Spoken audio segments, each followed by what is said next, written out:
Back to Open Window Politics. Today we're going to be going through the latest news of President Joe Biden dropping out of the 2024 presidential race. And we'll be doing a no longer hypothetical matchup between the Vice President, Kamala Harris, and the former President, Donald Trump. We'll be going through each of the swing states and characterizing them based on how I believe they would lean if the election were to be held today. And just at the start of the video, I do think that the polls do seem to indicate that Kamala would do slightly better than Trump. It is still with a Trump victory on average, but it does appear that she's doing better than Biden by about a point. So it will be interesting to see if that comes to fruition on election night. But we're just going to go through and characterize these states. So I think we'll add a tilt characterization, and then we will start with the state of Nevada. Well, let's reset the map there, make California blue. There we go.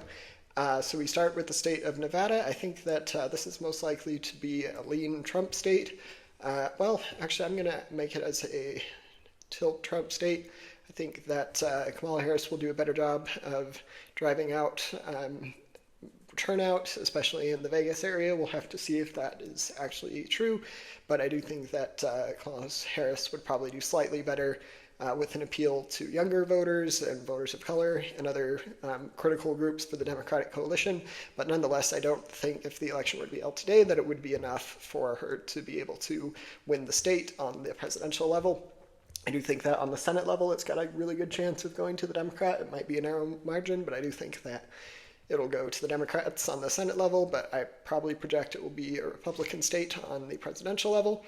Then we get to a similar story here in Arizona. I think that this would most likely be a tilt Republican state. It's possible that Kamala will be able to drive out turnout a little bit better. This is the same, I believe I had the same rating for Biden versus Trump for the state of Arizona being a tilt Republican. I think it's a reasonable assumption, and I do think that it will probably be what ends up happening. Then we already classified the state of Georgia. Georgia is lean Republican. I think this is a pretty fair characterization. I probably would characterize it similar or probably the same. And then we get to these three Rust Belt states we have left. We have Wisconsin, Michigan, and Pennsylvania. We start out with Pennsylvania. So I do think that Kamala Harris will be able to drive out turnout a little bit better. So I really could see this as a true swing state. But for now, I'm going to give it as tilt blue, and then we will get to the state of Wisconsin.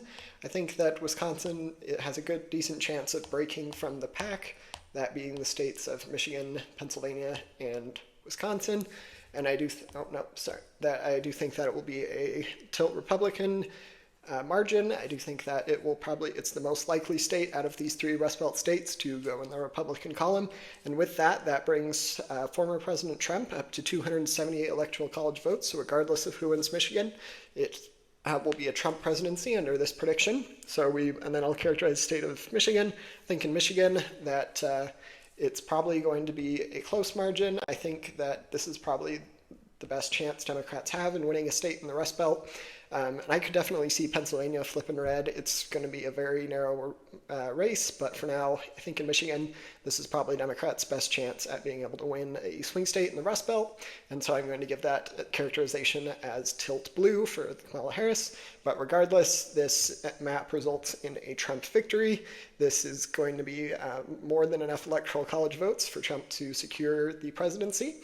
And we'll have to see what happens on election day, but this is one of my earlier predictions, the first prediction since we heard that President Biden is officially stepping aside and allowing Kamala Harris to become the 2024 presidential nominee. There will also be a very important factor of who Kamala Harris picks as her running mate. I think that I would predict most likely that she's going to go with a more moderate Democratic governor from the Rust Belt, somebody like Gretchen Whitmer or Shapiro. But it will be interesting to see what happens. And feel free to let me know if you have any questions about my prediction. And don't forget to like and subscribe. Thanks. Bye.